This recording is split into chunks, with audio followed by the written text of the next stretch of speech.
Hi everyone!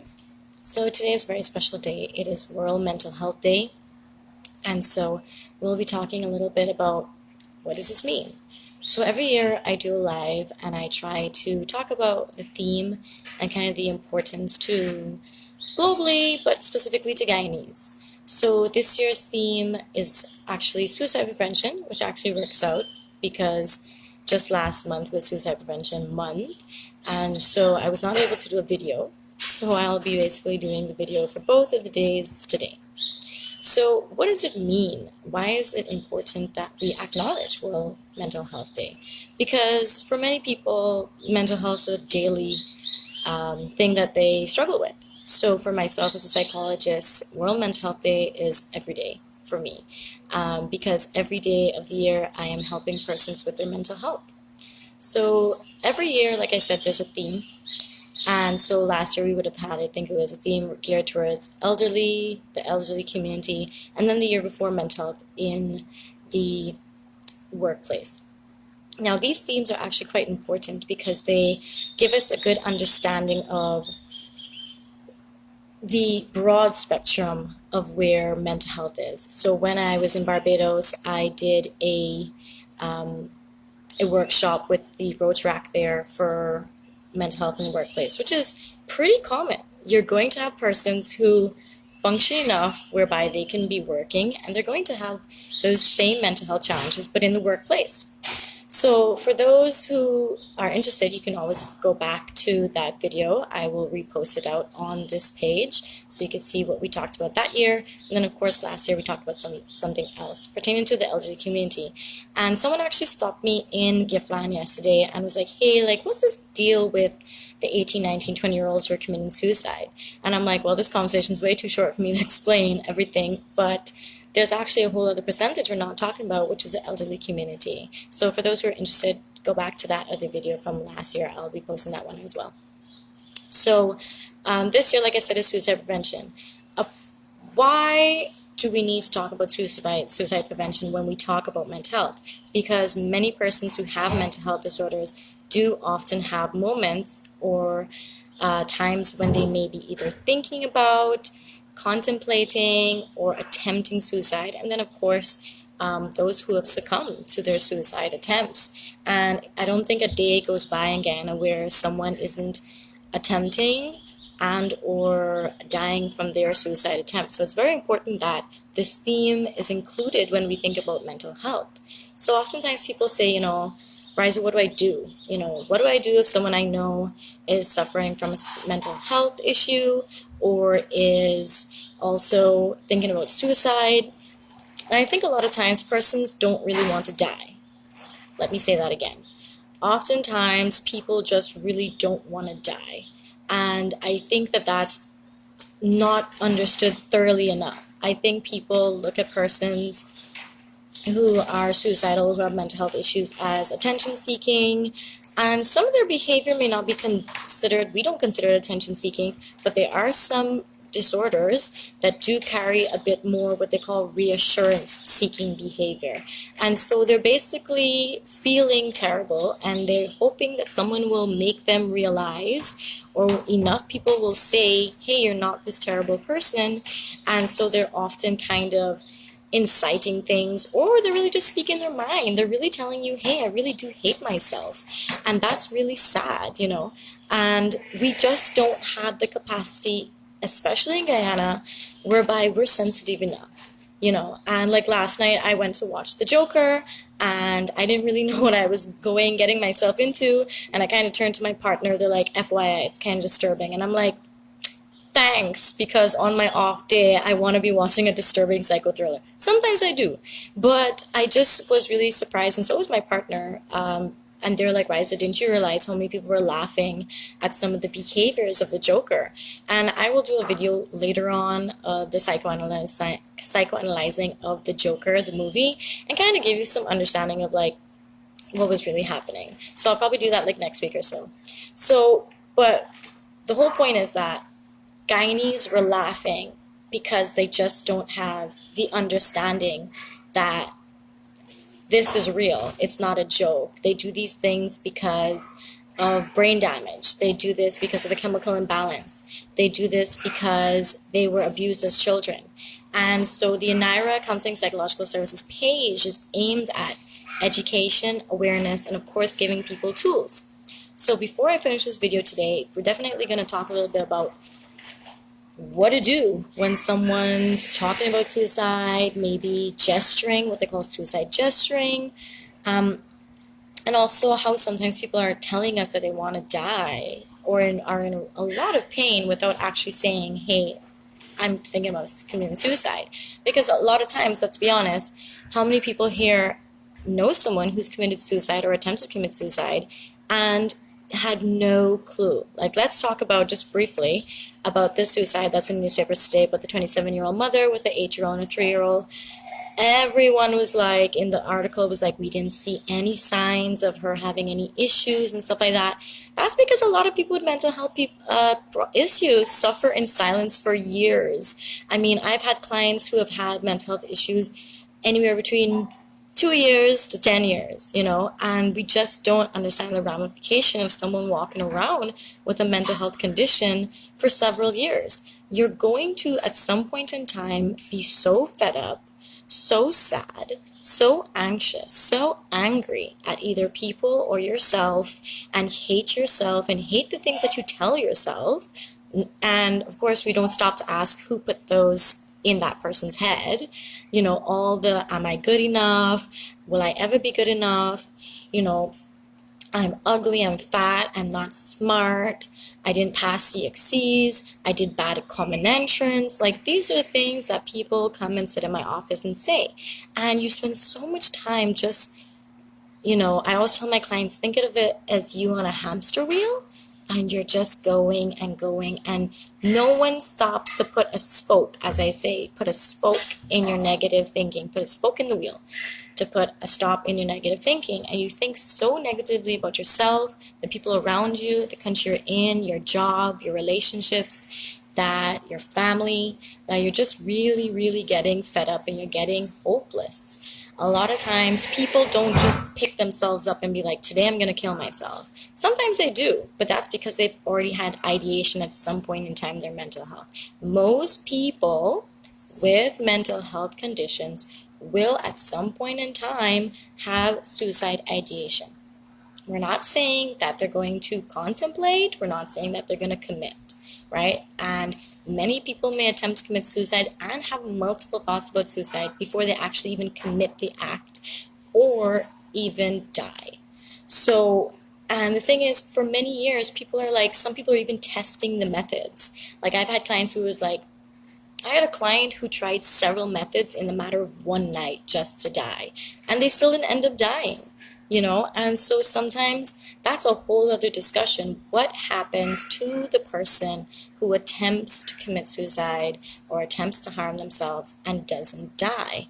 That's a whole other side of therapy that can't be talked about in this session, but we do have to be able to start recognizing when people are suggesting to us, hey, I'm not really in a great place. So here's some of the things that we need to start looking at and being a little bit more sensitized in Ghana. For example, is there mood changes? First and foremost, I always look for that. Your friend is talkative, they're chatty, they're usually outgoing. Maybe they have a new boyfriend or girlfriend and you find that they're not going out often. You find that they're drinking a little bit more, or they're not going out with certain friends anymore. That might be some power struggle in the relationship. That is definitely a mood change. Something is happening internally. There may be feeling self-conscious about talking. They might not be in a great mood anymore. They might be starting to have some anxiety. 2, you're going to see behavioral change. If you're going to see mood changes, you're going to see behavioral changes. And so that's kind of the same thing, like staying in, isolating in their room. Don't forget about your shy friends. Your shy friends are just as equal as your outgoing friends to also suffer from mental health disorders. And the thing is, we just pass it off as our friends being shy or being reserved or liking their own space, right? But sometimes we have to be able to at least check in and be like, hey, you've been spending a lot of days in your room this week. Are you okay? Do you want to talk? And I think that's another thing. In Guyana, we don't talk about mental health enough. And so people are just suffering in silence all the time. So then people are super surprised when people do commit suicide and they actually die because we just didn't have that conversation at all, right? So then, of course, another thing you're going to look for is, performance, especially when we look at the workplace. Had they always been like a go-getter? Have they always been the team leader? Do they contribute anymore to discussions, or are they just keeping to themselves? Do they even show up to work anymore? Are there lots of sick days, right? So like if someone was once like really healthy, maybe they go to the park. Maybe they don't go to the park anymore. Maybe they used to go to dance, be involved in sporting activities. Maybe they're just not out anymore, right? So those are some of the behavioral and mood related things we'd see. Another thing we should be looking for is language. If they are, before I get into language, sometimes when persons are contemplating suicide, they are actually going to start giving away things. So if your friend had a really important like piece of clothing or a necklace or like home furniture, and they start just giving you stuff and offering it up, like they're not moving to a new house that's fully furnished, but they're starting to like give you stuff, that's also a sign. And you want to ask like, hey, are you moving? Like, hey, are you leaving the country? Did you get a visa? Like, typical kind of, I'm trying to make it very relative to Guyanese, right? And so you want to ask them, because they might just say no, nope, nothing, and they're not going to share with you because maybe they just don't trust you or trust anyone, right? But you want to kind of sit them down and be like, I have noticed, and this is what they call, I was trained in safe talk. So talk stands for tell, ask, keep safe. Listen and keep safe, right? So for the tell, you want to tell the person, hey, like, I've noticed that you've been really withdrawn. You don't really talk in meetings anymore, and we haven't seen you at, dance in a long time. Are you okay? Is everything okay? You want to be able to check in. You want to ask, you want to tell them what you're seeing. You want to ask if they're okay. You want to listen for their response. Listen, Guyanese, listen to what people are saying. Don't get offended. Don't get egocentric. Listen to what they're saying. I don't like when you do what you do. Hear that and say, crap, okay, maybe I'm doing something that's really triggering this person. I really don't feel well lately. Okay, what does that mean? Are you physically not feeling well? Are you emotionally not feeling well? And you let them talk. Let them talk. Be mindful that they might talk really long and it might be really exhausting for you. So you have to also that's what the K is for, which is keeping safe. Being able to put up boundaries, knowing that maybe something they're talking about may trigger you, right? So I think it's really important to use the talk technique to get people to kind of at least start the conversation, right? So keep in mind some of these conversation starters. So that's for behavior, and then of course mood. If they're really contemplating suicide, they might give away stuff, and then the talk model. And then of course you're going to see sometimes they may just say things like what I mentioned before. I'm not feeling well lately. Something is wrong. Something is not right. I don't know what I'm feeling. I just want to sleep all the time. I don't want to get up. I don't have motivation to help my kids get ready anymore. I enable, Guyanese would say, I enable, like when people are saying this, I can't do this anymore. I'm so fed up. I just can't, these are the things we need to listen for. Like when someone says that, that's a really big deal. First of all, they're letting you know, right? And this is where now you have to use your L, your listen, and your A for ask, right? What does that mean? Like, is something happening in the home? Is something happening in your relationship? Did something happen last 2 weeks ago when this behavior changed, right? Like when I'm doing my intake form, I ask about sleep habits, eating habits, anxiety. Then I start to see a form. Yeah, I used to go to gym until 2 weeks ago.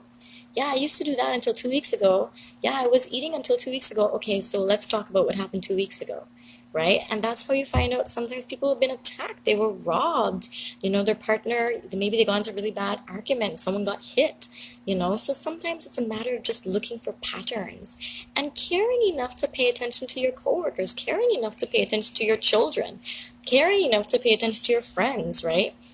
And also just putting aside that time and knowing, hey, I'm committing myself to talking to this person for another hour, right? And I am committing myself to being present and knowing what being present means, meaning not on your phone, put aside the phone, turn it on silent so that people don't feel like you're burdening them. Like, oh, sorry, do you have to go to a meeting? Do you have to answer that message? Like, prepare yourself for this talk. And I remember I did some of you saw I went to Ramps and I did a talk on suicide prevention, and someone asked, right, so how do I prepare for that conversation? How do I prepare for someone telling me, yeah, I have suicidal ideations? A lot of times you just want to, the one of the first things you want to say when anyone tells you anything difficult is, I am so proud of you. I am so proud of you for sharing that information with me. And thank you for sharing and trusting me with this information. And then you listen a little more, you ask a little more, non-judgmental questions, not why you did this, why you did that, when that happened, why you didn't tell people. No, no, no. We don't want any of that.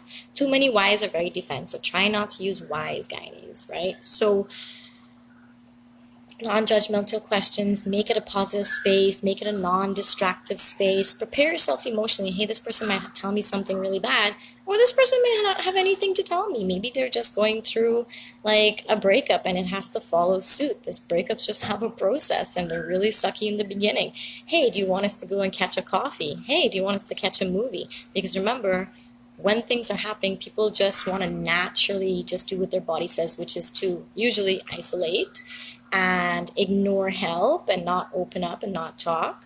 So I always tell my clients, try at least once a week to do one thing that your body is telling you not to do. So your body is telling you not get out of bed. Get out of bed, take a stretch, go out on your veranda, see the birds, get some breeze in your face, get some sunlight, which is good for your mental health. You know, your brain is telling you, don't go out, don't ask for help. Check in with someone, be like, hey, how are you doing? They're like, hey, I haven't spoken to you in a long time, I know. And take that moment to be vulnerable and say, if that person's worth it, and you trust them, say, hey, you know what, I really haven't been feeling well. You know, can I come over? Can you come over? Can we go by the seawall? Can we go have a coffee? You know, can we go to the park and sit down and maybe just have a picnic? Like something very easy, very calming. No alcohol. Try to not encourage people to use a lot of alcohol during this time and not a lot of drugs during this time because it just makes your mood worse. Alcohol is a depressant and it'll make you more depressed. Marijuana is a hallucinogen which might make you having, if you have a trauma, might create some really bad nightmares, right? So these are just some things that I want us to talk about and think about today. And I don't want to carry on this video too long because then people don't listen to me after a while. So comment below if you have any questions or if you think this advice was helpful or if you want more advice. But I do encourage people to Google World Mental Health Day and see what are some of the resources. PAHO is out there, WHO is out there. They have given resources on how to have the conversation with people, suicide data, you know, that kind of thing. Just really interesting information that will help persons who may either be considering suicide or have friends who have attempted and or are still considering, because like I said, multiple times throughout someone's life they're going to have suicide ideation if they have a mental health disorder. And actually for every one person that actually commits suicide and dies from it, 20 people have actually already committed suicide or attempted suicide and just did not die. And so we have to take that in consideration because that's a huge number. So if like 100,000 people again die every year or something like that, or 50,000 people, or how much ever people die every year, I can't remember the statistic now, it's like 42 persons for every 100. Okay, you do the math, right? Imagine how many people are committing suicide or attempting to commit suicide or attempting to help self-harm themselves or just have dysfunctional behavior. There's a lot of people who are trying to cope with their pain, their emotions, their sadness, and they do really dysfunctional things, and those things actually end up killing them. So abusing their medications if they're already on medication, overdosing, maybe taking something harder than they usually take, you know, taking too many pills of Xanax, you know, that kind of thing, without recognizing that these things can kill you, right? So be mindful, be present, keep watching for those persons in your life so that we don't have cases where people are like, I had no clue that she was sick. I had no clue he was thinking about that. I had no clue this was going to happen. And be mindful, this is not an adult issue. Children are thinking about suicide as well. So check in with your kids. Please, please don't pressure your children too much. Like, common entrance is not the end of the world. And we need to stop pressuring our kids in that such a way. Let them have social time. Let them play in the yard. Let them play with their neighbors. Let them be free. So every time we're thinking, oh, that was a really sad story in the newspapers about that woman. Well, you know what? Sadly, because of the statistics, if one parent commits suicide, there's a likelihood that your child may also commit suicide. So just keep that in mind for those persons who are struggling. And always remember, there's support groups out there, the Wellness Center. There's tons of psychologists now who are practicing in Ghana. Tons, I mean by like 5. But it's more than just like one, which is only what happened last year. So we have a few now, and if you're interested, I can put their names in the comment. Just let me know if you need any other persons. Of course, there's always me. You can always message me on the page and tell me if you need any support, or if you want to come in for therapy, or if there's someplace else that I can refer you to. By all means, I'll try my best. So have a healthy World Mental Health Day. Remember, always on my videos, my call to action is listen, be present, and try and check in with all the persons. Not all, but try and check in with at least one person, right? If you don't check in with one person this week, then try and check in with 2 next week, right? So just do yourself a favor so that you never have to feel any kind of guilt if something happens. And also, you want to hope that also people will check in with you. Okay, so have a fabulous week, and I will see you all another week.